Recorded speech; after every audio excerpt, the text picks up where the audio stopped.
Saudara-saudara yang terkasih, pada hari Minggu Paskah kelima ini, Gereja Katolik mengajak kita untuk merenungkan Injil Yohanes bab 15, 1-8. Injil Yohanes menyajikan pesan-pesan kepada pembaca melalui satu perumpamaan.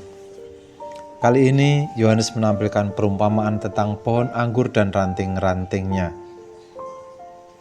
Bapa diinterpretasikan sebagai pengusaha yang memiliki kebun anggur, dan Tuhan Yesus diinterpretasikan sebagai pokok anggur atau pohon, dan para murid-murid Yesus sebagai ranting-rantingnya. Sementara itu, anggur adalah buah-buah kebaikan, keselamatan, dan kebahagiaan. Injil Yohanes menampilkan anggur yang banyak sebagai penanda di mana Bapa sebagai pemilik kebun anggur akan memetik pada saatnya.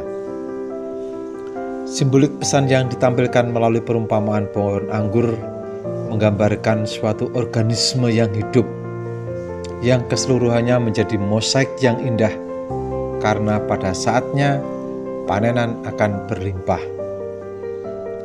Sebagai organisme yang hidup, ranting tidak akan menghasilkan buah bila putus, patah, atau lepas dari pohon anggur.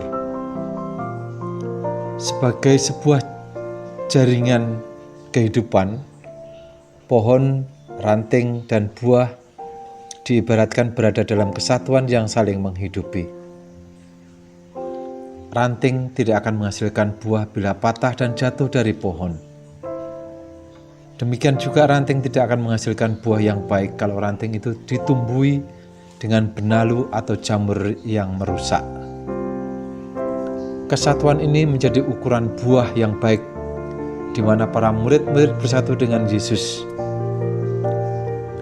Kesatuan dan relasi yang utuh, bukan setengah-setengah antara ranting dan pohon, benar-benar merupakan relasi beriman para murid Yesus yang tidak akan putus dan senantiasa tumbuh dan berkembang serta menghasilkan keselamatan. Sebagai umat beriman Katolik, para murid Kristus hendaknya menghidupi dan menghayati kesatuan yang erat dengan pohon anggur. Hendaknya para murid senantiasa mengupayakan kebaikan-kebaikan yang berguna bagi orang-orang di sekitar kita. Hendaknya juga para murid terus menjaga relasi dan kesatuan dengan pohon anggur, dengan pokok anggur, yakni Kristus, agar dapat terhindar dari keburukan atau perbuatan jahat, atau perbuatan iri dengki, perbuatan licik, dan perbuatan koruptif. Pada akhirnya, para murid hendaknya bersatu dengan Kristus sebagai sumber hidup dan sumber inspirasi kita untuk menghasilkan buah-buah kebaikan di lingkungan kerja, di masyarakat, dan orang-orang sekitar. Dan marilah kita berdoa, semoga Tuhan senantiasa menguatkan kita dalam melaksanakan tugas dan perutusan untuk mendatangkan kebaikan-kebaikan dan keselamatan, sehingga pengusaha yang adalah Bapa sendiri akan memasukkan kita dalam kerajaan-Nya kelak. Dengan keyakinan ini, marilah kita berlomba untuk mendatangkan kebaikan-kebaikan di lingkungan terdekat kita, dan bukan hanya berbicara seperti orang yang tidak beriman. Semoga. Terima kasih.